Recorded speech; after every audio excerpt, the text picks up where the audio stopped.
Alright, good evening folks, it's Enforcer Matt, and welcome back to another Short War video, and today we have very big news coming out of the Middle East. And first of all, I'm going to say this, if you're confused about what's happening in the Middle East, you are not alone. A lot of people are very confused about it, and we're going to try to break it down here in this video in the simplest way possible, in chronological order, what happened to lead to the situation, and where we stand right now in the Middle East between Israel and Iran, because it's very confusing, and a lot of stuff has happened in the last 12 hours. We've also gotten big news as well out of Ukraine, that Ukraine launched brand new attacks on the Russian bases. We've also heard of a brand new missile that Ukraine has that could reach Moscow, and we've also gotten word of a major NATO meeting coming up with Ukrainian officials, which could be crucial to the future war effort against Russia. So we've gotten very big news today, but let's start in the Middle East though, and jump into our first article, which goes to Fitex News. Alright, so starting off with our first event here, we did see that the United States President announced that Iran and Israel had agreed to a complete and total ceasefire, according to a post he made on Truth Social, and that was posted at 5 p.m. Central Time on June 23rd,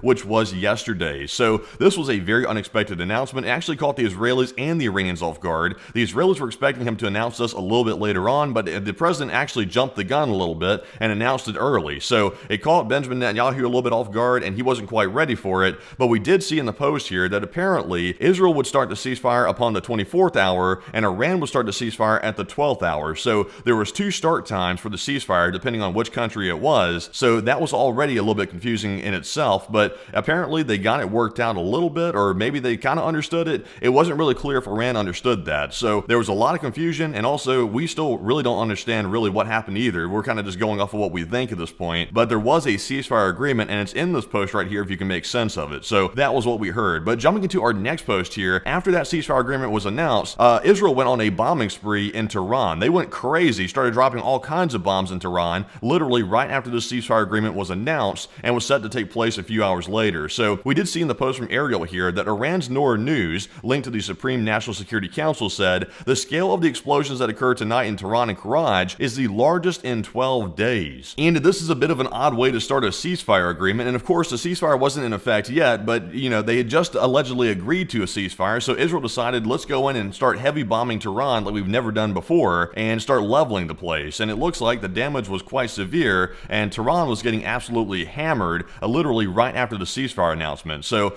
that was a bit of an odd start by Israel. Not a great decision since they just agreed to a ceasefire, but let's take a look at some of our footage here and see what was happening literally right after the ceasefire agreement was announced by the United States President.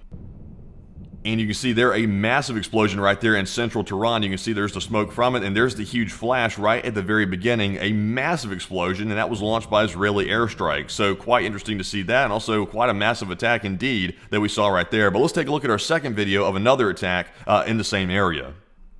And you can see right here in the second piece of footage, there's a huge fireball out there in the distance right in this town view right here. And you can see it is glowing extremely bright, and that's a massive explosion, whatever was hit out there in the distance. So that was a secondary Israeli airstrike near Karaj and also near Tehran. So these are huge strikes that were happening right after the ceasefire agreement was announced. So that caught people a little off guard and also created some confusion with us as well, because we were thinking, you know, why would Israel start attacking like this if a ceasefire was actually about to be in effect? Why would they start attacking like this? It made no sense, but they did it anyway, and apparently it went against the president's guidance from the United States, because it made him extremely angry, and he got very, very volatile on camera about this situation that Israel pulled off right here. So moving into our next post, this one goes to Status 6 Military and Conflict News. And believe it or not, Israel was not done yet. They even started another round of strikes on Tehran after they finished that first one we just watched. They started a brand new round of humongous strikes on Tehran. So let's take a look at this video and see the air defense fire and also the Israeli airstrikes continuing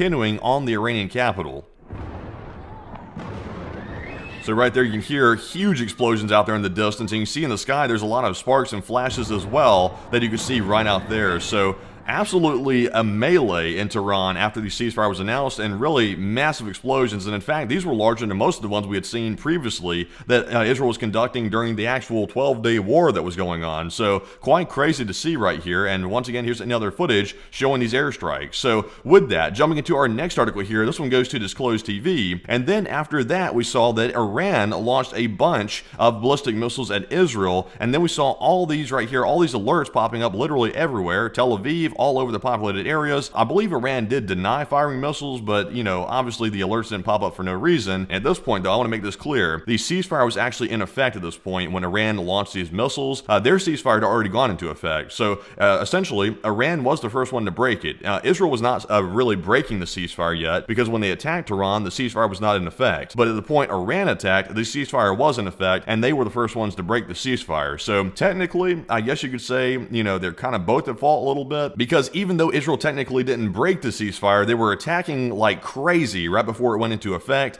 and then the Iranians figured, well, since they just attacked us, we don't care if the ceasefire is in effect, we're going to counterattack again. So, you know, it was really just kind of a bad situation all the way around, but to make it clear, though, technically, Iran was the first one to break the ceasefire. I'm not saying Israel broke it, it was Iran to break it first. But jumping into our next article here, this one goes to World Source News 24/7, and then we got footage of the missiles being intercepted over northern Israel, and once again, the ceasefire was originally broken by Iran, and it's noted right here in this post. So, as you can see in our first photo, there is some smoke from the interceptor missiles going up to hit the ballistics that Iran had fired, and here's another photo of it as well that you can see right there. We also have a video as well, so let's take a look. So there you can see there is something going through the skies right here on the camera, and over here you're about to see some more interceptor smoke right there, and this is all interceptions of the Iranian ballistics that came into Israel's airspace. So we did see that here, and obviously Iran did break the ceasefire because we have proof of it right here on camera, so quite interesting to see there in that footage. But with that, we're now moving on to our next article here, and this one goes to the Spectator Index. So then after Iran broke the ceasefires we just saw right there, the Israeli finance minister said that amid the Iranian missile attack after the ceasefire that Tehran will shake. So then Israel vowed to break the ceasefire on their end to go and counterattack Iran for the attack that Iran just launched on Israel. So at this point, we have a bit of a bad situation going down because the ceasefire is falling apart. It appears to be that the whole thing is chaos. So Tehran will shake was a new threat from Israel, and they did make Tehran shake once again, and they also did some other things as well that we'll find out here in just a moment. But moving into our next post here, this one goes to the Israeli war room, and then we saw that after Iran violated the ceasefire, the IDF said that Israeli jets struck missile launchers in western Iran that were primed to fire at Israeli territory, and the launchers were destroyed as part of Israel's ongoing effort to neutralize the threats following Iran's latest barrage. So we did see that after the ceasefire was violated by Iran, apparently Israeli jets were sent back into Iranian airspace, and they struck more launchers that were apparently getting ready to launch ballistics at Israeli airspace. So let's take a look at the video and see the destruction on camera. So as you can see right here, there appears to be some ballistic missile launchers that we're looking at through a thermal camera here, and there it is exploding right here in this image. We're about to see another one in just a second. There they are right there, getting hit and walloped by these Israeli airstrikes. So these were allegedly primed and ready to launch, and it looks like they were in launching position here, out here in the middle of a field, or desert actually. And we can see here, there's one on the move that was actually struck by another Israeli jet. So the Israelis were going absolutely ham, smacking everything they possibly could after Iran violated the ceasefire technically. So we did see here some more explosions. There goes a guy running off from this one. Looks like he did escape. And there's some more getting blown up here. So Israel was smacking a ton of them, as you can see right there on the camera. But this was all happening after the ceasefire was violated by Iran. So moving into our next post here, this one goes to OSINT Defender. So then we saw the United States president started weighing into this entire situation, and then the US president posted this morning on Truth Social right before Israel bombed a radar site to the north of the Iranian capital of Tehran as retaliation for the breach of the ceasefire. We saw the US president start tweeting out this. At first he said, Israel is not going to attack Iran. All planes will turn around and head home while doing a friendly plane wave to Iran, whatever that means, and nobody will be hurt, and the ceasefire is in effect, and thank you for your attention to the matter. And of course he signed off his name there. And then he said about an hour later, he said this directly to Israel. He said, Israel, do not drop those bombs, and if you do it, it's a major violation. Bring your pilots home now. And he signed his name once again. So the president was clearly aware that Israel was counterattacking in retaliation for the breach of the ceasefire by Iran, and it looks like he was telling them not to retaliate. So then he was also threatening them as well with a major violation. So it looks like the president was getting very irritated with Israel at this point for responding to the breach of ceasefire by Iran for whatever reason. So we saw that. At this point, it was pure chaos going on. So we did see these tweets coming out from the US president. But moving on to our next post here, this one also goes to OSINT Defender, and then Israel defied the US president, because then we saw in this post that earlier today Monday, Israel defied pleas by the United States president to not respond to this morning's violation of the ceasefire by Iran, with the Israeli Air Force targeting the radar site that the U.S. president was warning them not to go hit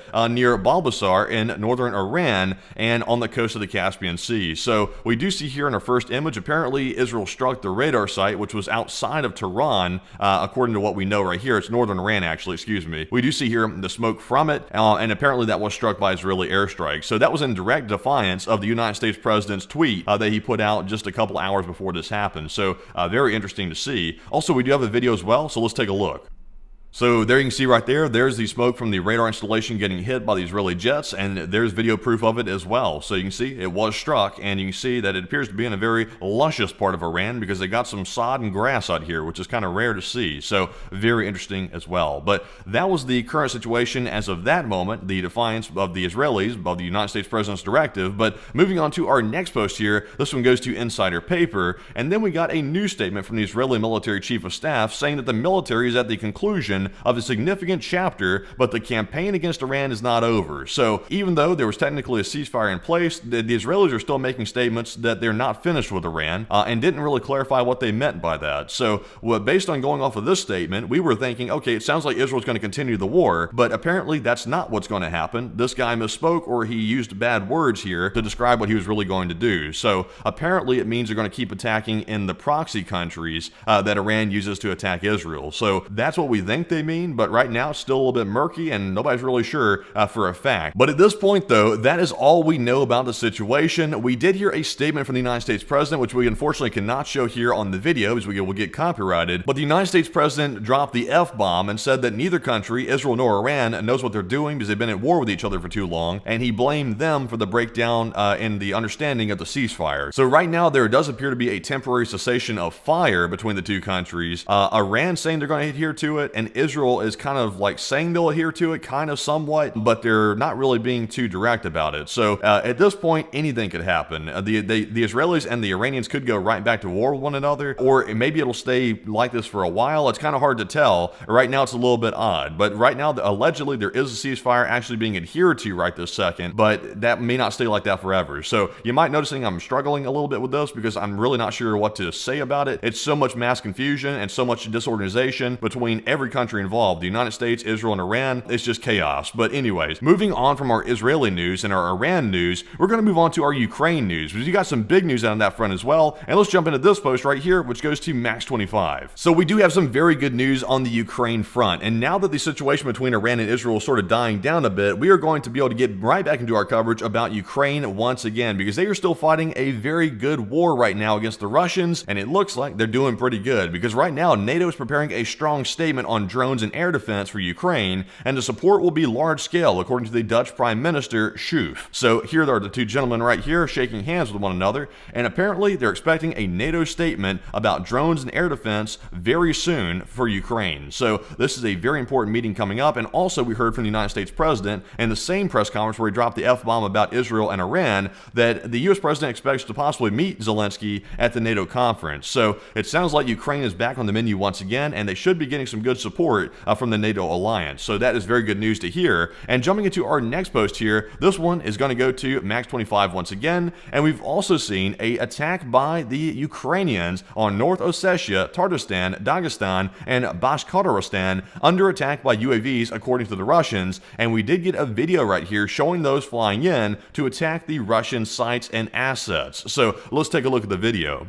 So you can see right there goes some drones right there, a very fast-moving drone actually, and it looks like it's heading right toward Tatarstan and Dagestan and those countries, and it looks like it's going down there to do some damage to some Russian infrastructure. So quite interesting to see once again, and we are seeing an attack today on those areas. We expect to hear more about it by stream time tonight and be able to report that on the stream as well. But we did see right there an ongoing attack that we saw this morning, according to the Russians. But jumping into our next post here, this one goes to OSINT Technical. We also got footage of a Ukrainian Air Force F-16AM Fighting Falcon shooting down a Russian Shahed 136, an attack drone with an AIM-9 Sidewinder, and this is quite remarkable footage as well. It looks like the F-16s are hard at work shooting down these Russian-made and Iranian-made drones that are heading into Ukrainian airspace. So let's take a look and see the footage.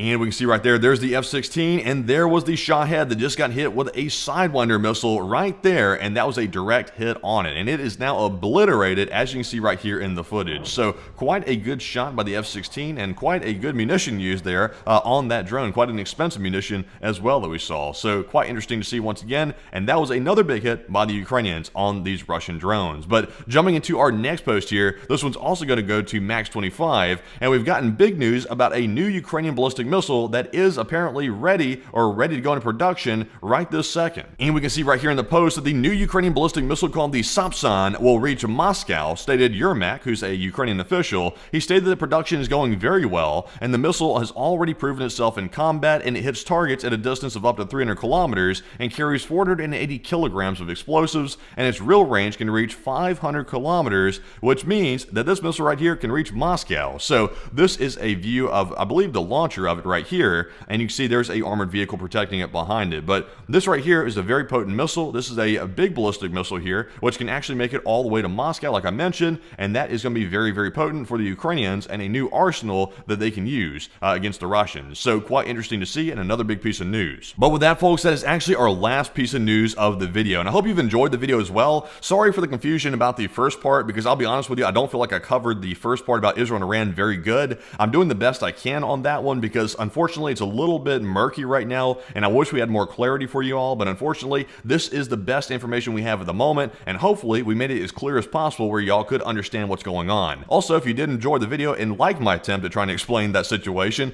smack the like button and also subscribe to the channel as well for more breaking news updates just like this one. And if you wanted to support the channel financially, you can do so on our Patreon page, and the link is in the description below for Patreon, where you can go over there and sign up for a monthly membership and support the channel that way, which is a very big help, as of course it is the viewer support that keeps our channel running, and we are very grateful for all of our Patreon and subscribers and also our viewers as well. But with that, we'll see you all tonight at our normal stream time, most likely, or maybe early if there is breaking news. And with that, bye bye for now.